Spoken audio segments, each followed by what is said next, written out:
Ciao.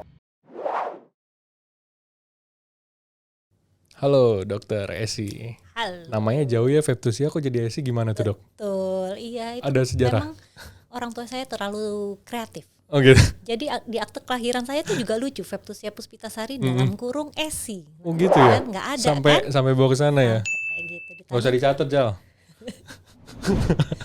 Saya tanya kenapa? Enggak ya, kepingin aja dibilang itu kan. Kepingin aja seperti itu gitu, lain daripada yang lain katanya. Tapi emangnya loh, Iya ya. Feptusia itu saya cari keliling-keliling mau seluruh dunia, mau di Indonesia nggak ada. Nggak ada, cuma ada di Premier Bintaro ya. Wah Ada keren di banget nih Premier Bintaro, ada dokter kreatif nih, turun-temurun gitu ya. Oke Dok, congenital heart defect atau penyakit jantung bawaan. Ini kerap terjadi untuk ya anak-anak yang baru lahir pada bayi gitu kan. Sebenarnya apa Dok yang terjadi pada si bayi gitu kan? Kenapa dia bisa didiagnosa sebagai PJB gitu Dok?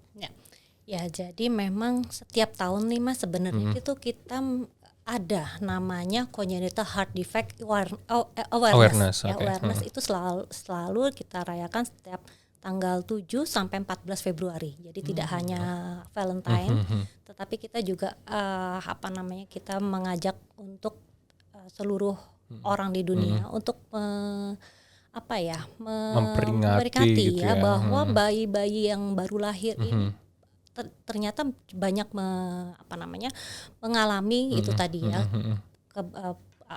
penyakit jantung bawaan dari lahir. Dari lahir ya. Dan itu angkanya semakin lama juga semakin bertambah, bukannya malah berkurang gitu ya. Nah kebetulan juga kita tadi malam dari PERKI, Perhimpunan Dokter Kardiovaskular Indonesia, itu menandatangani suatu nota kesepahaman dan juga kerjasama dengan IDAI, Ikatan Dokter Anak Indonesia, yang dihadiri juga oleh Menkes kita, ya bahwa kita harus semakin meningkatkan awareness dan meningkatkan kemampuan kita untuk bekerjasama menanggulangi congenital heart PJB disease inilah gitu ya. Jadi PJB ini suatu penyakit yang diderita oleh bayi, ya, yang terjadi pada kehamilan, gitu Mas. Nah itu PJB ini sendiri bisa kita bagi menjadi dua, yaitu ke PJB yang biru, jadi penampakannya itu pada saat lahir udah kelihatan biru Mas, kelihatan bayinya tuh sesak seperti itu. Tetapi ada juga yang PJB yang tidak biru, gitu. Dan itu juga agak susah juga untuk diagnosisnya dari pemeriksaan. Yang tidak biru itu maksudnya normal? Ya, jadi penampilannya biasa aja gitu? Penampilan biasa aja, normal. Tetapi nanti mulai nih ada keluhannya dari bayi itu. Misalnya ibunya mengeluhkan kok dia kalau menyusu mungkin berhenti ya. Kalau bayi yang biasa kan dia rakus ya, dia bisa menyedot puting susu ASI itu secara kuat. Tapi ada yang kok menyusunya berhenti putus-putus ya, perkembangan tubuhnya tidak sesuai dengan garis ini ya. Terus kemudian ada juga yang mengeluhkan kok sering banget sih dalam setahun itu kok batuk panas berulang. Gitu seperti itu. Itu salah satu gejalanya gitu ya. Betul. Nah, sebenarnya ketika lahir kan ini kalau yang terlihat biru itu udah enak, terdeteksi langsung begitu. Kalau yang enggak kan kasihan juga ya sambil berjalannya waktu kan. Gitu ya Dok ya. Nah faktor resikonya kenapa ini bisa terjadi gitu? Emang ibu itu kenapa mempengaruhi apa gitu loh? Jadi kita harus pahami bahwa bayi itu pada saat terbentuknya bayi itu kan terjadi kan dari pertemuan ovum dengan sperma ya. Nah kemudian dari terjadinya pembuahan itu, nah mulai nih minggu kedua dari bertemunya sel sperma dengan ovum itu sudah mulai nih terbentuk suatu organogenesis ya, terbentuk suatu organ. Begitu juga dengan terbentuknya jantung. Nah jantung ini awalnya bentuknya cuma satu sel tabung Mas, ya satu sel tabung, kemudian dia bersegmentasi ya, dia berubah menjadi dua tabung itu ada segmennya. Ada kembangan kemudian kemudian nanti dia mulai memutar nih. Jadi ada tubing dan looping ya, jadi dia berputar, jadi membentuk suatu organ yang organ yang rumit gitu ya. Jadi ada jantungnya dibagi 4 ruangan tuh, ada serambi kanan, bilik kanan, serambi kiri, bilik kiri, dan ada pembuluh darah besar gitu ya, masuk dan keluar dari jantung itu. Nah pada kehamilan itu bisa terjadi proses ini terhambat. Oke. Ya, terhambatnya bisa karena penyakit yang diderita oleh ibunya, ataukah ada suatu bahan-bahan senyawa kimia yang toksik. Mempengaruhi itu. Ya, gitu loh. Apa itu Jadi, dok biasanya? Makanan? Macam-macam Makanan gitu ya. juga Jadi bisa. memang diteliti secara mendetail tuh belum ada. Tetapi yang kita lihat flashback sebelumnya memang kebanyakan kayak penyakit itu seperti rubella, toxo, seperti itu. Okay. Ya, toxo, rubella ya itu yang banyak menyebabkan.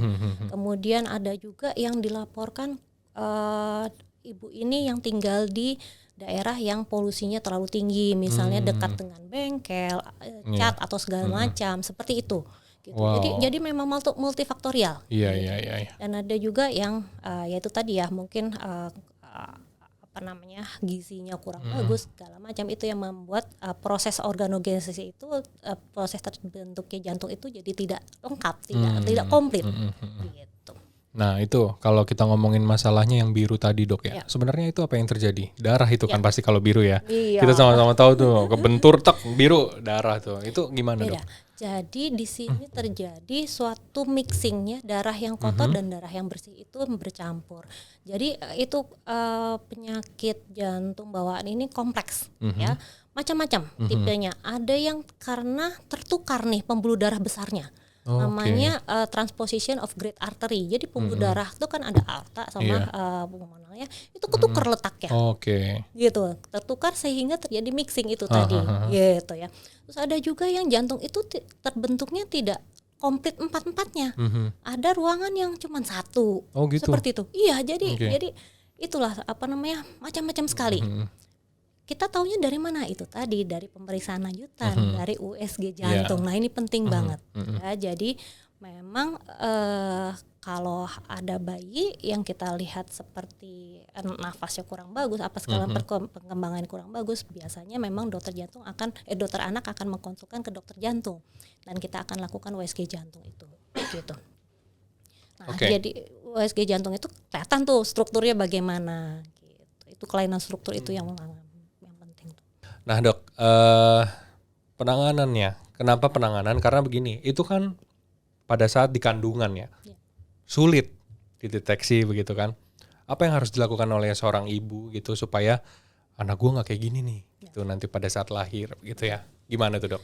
Jadi memang namanya antenatal care ya, pemeriksaan selama masa kehamilan itu penting dan seorang ibu benar-benar harus menjaga dirinya dengan mengkonsumsi makanan yang sangat bergizi ya, tidak hanya untuk dirinya dan juga untuk bayinya. Dan itu tadi menghindari zat-zat ya, zat-zat beracun yang nggak sadar kita ya, misalnya kayak ngecat rambut seperti itu, atau misalnya make up berlebihan ya. Itu tadi yang merkuri ya, sekarang kan kita nggak tahu ya itunya kandungannya, itu juga retinoid segala macam yang berlebihan itu yang bisa menjaga. Parfum juga dok? Enggak sih sebenarnya. Berarti nggak ada alasannya untuk tidak wangi ya ibu hamil gitu ya. Iya. Kemudian juga jangan sampai tadi terjadi infeksi ya pada saat kehamilan itu tadi. Menghindari polusi juga ya. Betul. Nah itu makanan ada nggak yang spesifik gitu dok? Jangan itu deh gitu.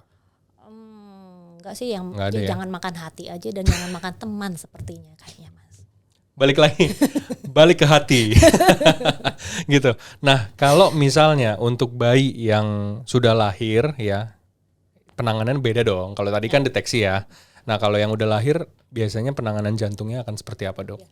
Jadi sekarang ini memang ada dokter jantung khusus untuk jantung anak ya, bisa melakukan USG dalam kandungan gitu ya. Jadi misalnya kita curiga nih dokter anaknya dokter kebidanannya dokter kebidanannya mungkin curiga kok perkembangannya kurang bagus ya, tidak sesuai dengan masa kehamilan, berat badannya kurang, apa segala macam kita curiga, atau mungkin usia ibunya sudah terlalu tua atau bagaimana ya, kita curiga itu bisa, tapi masih sedikit memang dokter jantung yang bisa melakukan USG itu. Nah, bagaimana dengan bayi yang sudah lahir gitu ya? Nah, ini memang tergantung dari kelainan struktural itu tadi ya. Misalnya struktural jantungnya itu yang tidak biru, misalnya dia sekatnya ada celahnya, itu bisa kita lakukan tindakan non operatif ya, bisa kita tutup nih gitu ya dengan kateter, dengan tindakan kateterisasi yang kita pasang itu seperti kayak payung gitu. Jadi celah defek ada celah di dinding jantungnya itu bisa kita tutup gitu tanpa kita melakukan operasi. Itu pada bayi loh ya? Bisa. Wow. Keren. Terus kemudian kalau misalnya memang dia kelainan strukturnya terlalu kompleks ya harus kita konsul. Betul. Iya, operasi gitu ya. Betul. Tapi dokter pernah melakukan itu? Untuk yang non bedah mengikuti asisten. Mengikuti gitu ya. Berarti tapi bisa dong untuk problem seperti ini gitu kan. Yang penting itu dok. Sekali lagi ya.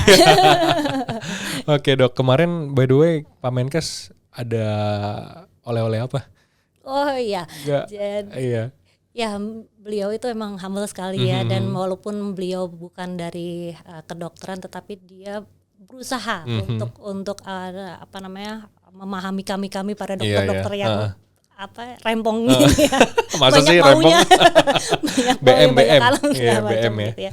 Ya jadi memang pesan beliau bahwa itu tadi ya, dokter apalagi beliau sangat appreciate dengan kerjasama kami ya, dari dokter jantung dengan dokter anak itu tadi, sehingga beliau sih kepinginnya dokter-dokter yang lain keseminiatan yang lain atau bagian-bagian lain juga melakukan kerjasama seperti ini ya, dengan tujuan ya itu tadi kepentingan pasien itu number one. Waduh, mantap. Kepentingan pasien number one.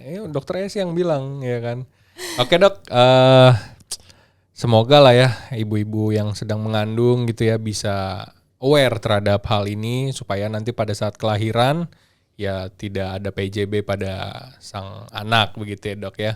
Ada yang mau disampaikan lagi dok? Oh jangan lupa kita punya acara nih. Nah ini puncaknya nih. Ini sebenarnya rangkaian ya dari Premier Bintaro untuk untuk kampanye awareness ini ya.